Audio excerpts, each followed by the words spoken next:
Hello, good afternoon, and you'll be very pleased to hear I have only one page of notes.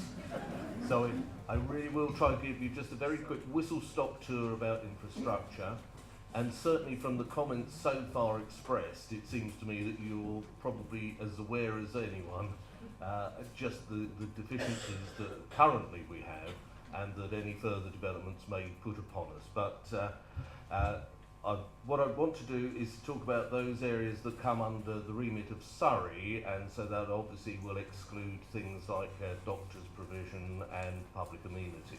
So the areas that Surrey will cover, or do cover, are roads, education, flooding and waste. And don't ignore the flooding issue, even though we're on a hill, because there are, anyone who drives around past the Dean Hospital know we have wet spots. But in addition to that, any large development of houses has to have what's known as a sustainable drainage system to cope with the outflow. So in terms of the provision for roads and education, Surrey are in the situation, in common with many other authorities, both primary, first tier authorities and second tier, whereby the government have been extra kind in their most recent settlement and have shortened the time in which they're removing what's known as the revenue support grant. So this means that Surrey have, in addition to what they'd already planned to save, they have to find savings of another £20+ million, and the same thing applies to district councils and the like at their level. So that's a real pressure on their ability to meet their statutory needs in providing school places and adequate roads. So in terms of that position of being very tightly constrained, that's going to continue certainly for the next 4 years, and in my view probably for at least 10. And I don't see things getting any easier there.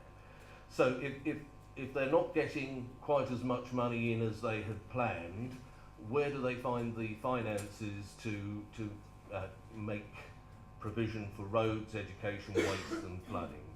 Well, some of that historically has come from what is known as Section 106 monies. Now, for those not aware, if you have a housing development beyond a certain level, and David would know far better than I what that level is, but it's about 20 homes or more, it may be possible to get the developer to pay toward the provision around. Certainly if you have large developments like the recent Oak Grove ones, or all of those along Coulson Road, you are in a position where there are considerable sums of money that are put forward and could go towards improving your roads or improving schools, making more places and the like.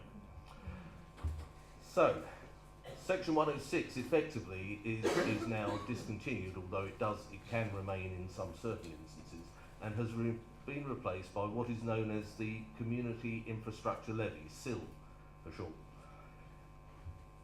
Whereas Section 106 monies were negotiated between Surrey and the Planning Authority Tandridge as to what provision should be made, the disposal of CIL monies is entirely in the gift of the Planning Authority. So there is a breakdown in this CIL that would be roughly 70% of the funds go to the Planning Authority and 25% to community funds, what's known as the meaningful proportion. And that would be 25% to a parish council where there is a neighbourhood plan in place.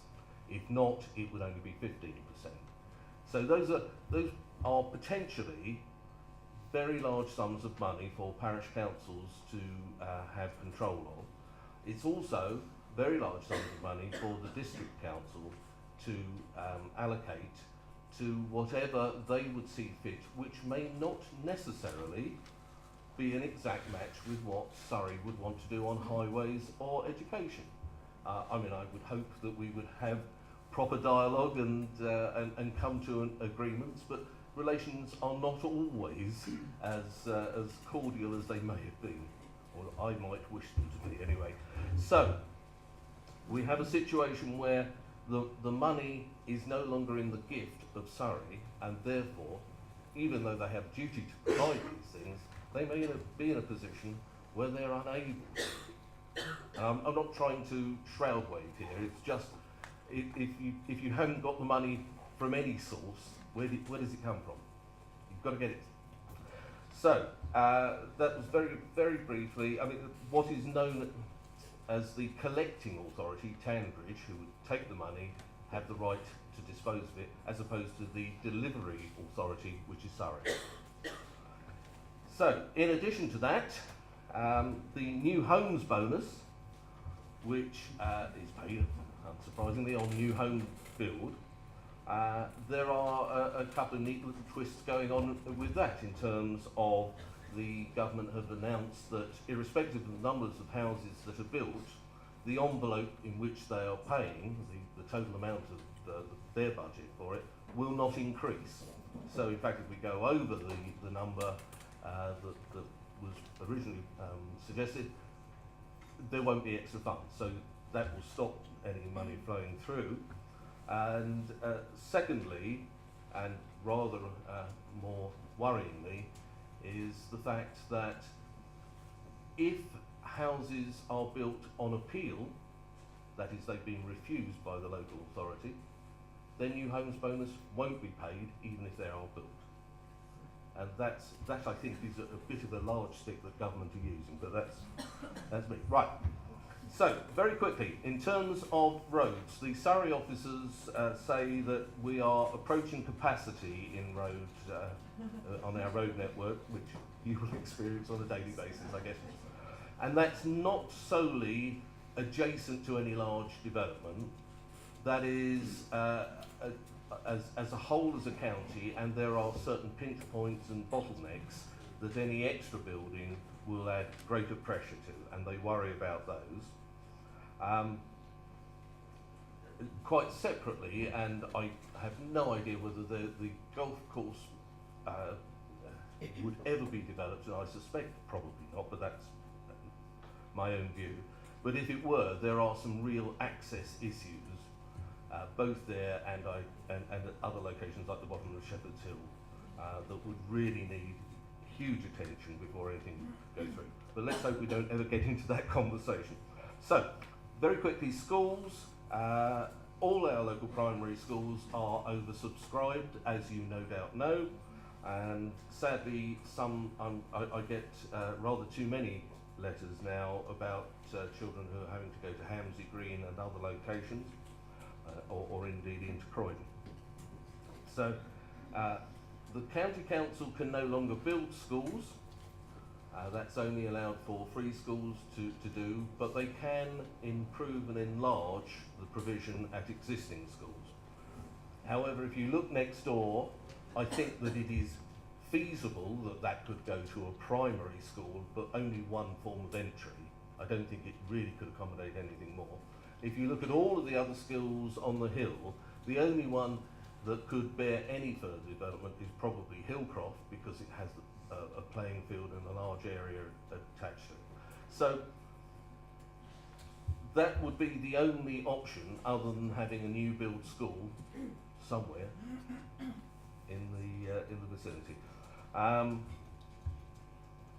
think I'd probably, the only other thing on schools was to say that secondary provision, there is still plenty of availability within the Stafford. It is running at its capacity at the moment, but that could easily be enlarged. And inevitably, given that the hike in the birth rate will go through, they will be taking up many more places in the next 3 to 5 years, I guess. So, there's a very quick whistle stop, and I hope that covers anything that you have, but please ask questions. Whilst I have your ears, I'm also parish councillor on the hill, And I would just point you to the fact that they have themselves, they have a 22-page document on their website that they have submitted as their response to Tandridge. There is actually a 2-page summary of that. And the only reason that I mention that is to say that they draw attention to their opposition to any development at the sites at the golf course and Roths Lane. But so you might wish to look at that at some point. Thank you for your time.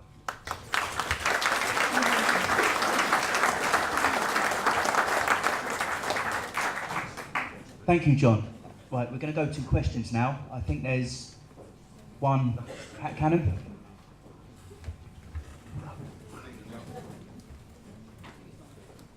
It's not, it's on. Thank you, John. Using this opportunity to grandstand a little bit, because of the number of people here, it's very important that I get the message across that we have a tripartite understanding that yourself, myself, and as Tandridge and the village council are all in agreement that we need a crossing on Rook Lane motorway.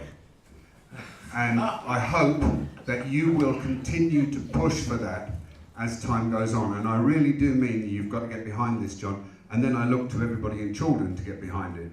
So that's very important. But what I want to take you to task about is when you said that the only flood, or the floodplain you need to worry about, not necessarily in Chaldon because we're on a hill. Well, let me just tell you, as you are well aware, and I showed it to you, there is a huge floodplain in Roths Lane, and that is a very important thing to be aware of, bearing in mind that one of the sites that's under consideration is the Roths Lane development.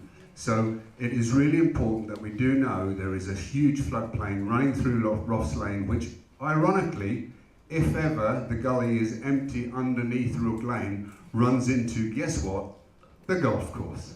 So I just think that's very important to make that point. Thank you, John.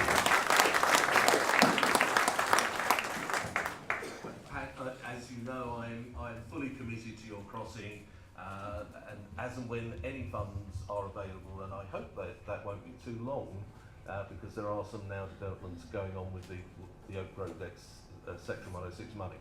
And I did say that it was a whistle top. I didn't want to go into each of the sites. And the moment I said that, I knew someone would mention Roths Lane, or indeed the dip in Chaldon Lane, Rook Lane. So yeah, they are identified on Surrey's wet spot map. Sorry. Do we have any other questions? Okay, there's one just at the back there. You can pass it down, Jackie. Thank you. I'm Roy Scott. You mentioned earlier about the money coming from developers.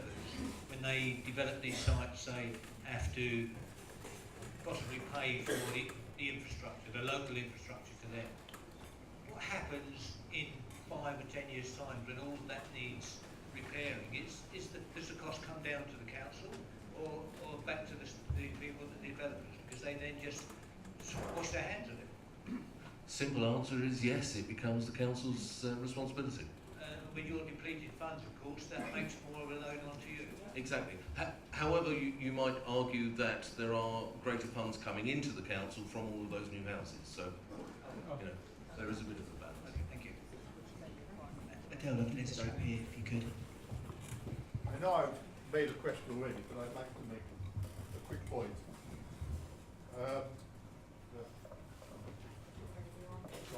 Here's on.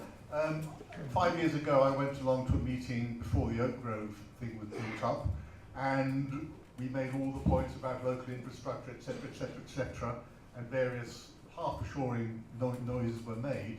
And as far as I'm aware, the only thing that's changed around here since that time is a mini roundabout on Coulson Road and Chaldon Road, and I haven't seen anything else as a result. And if that Oak Grove site with 160 units provided presumably £1.6 million to the council, was that money spent on infrastructure?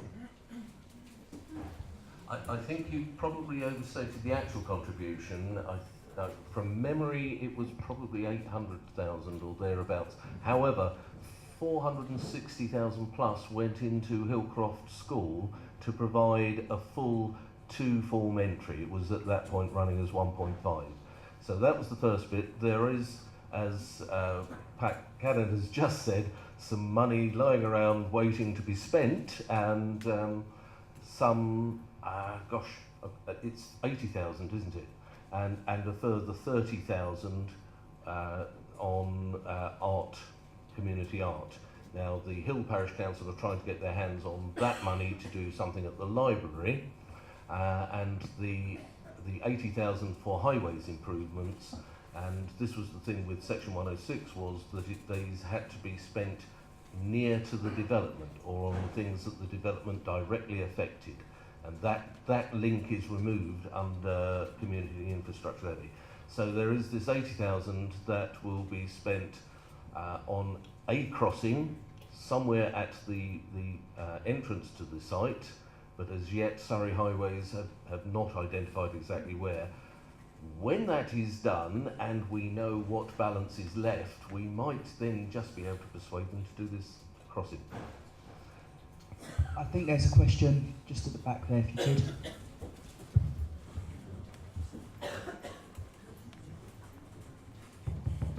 John.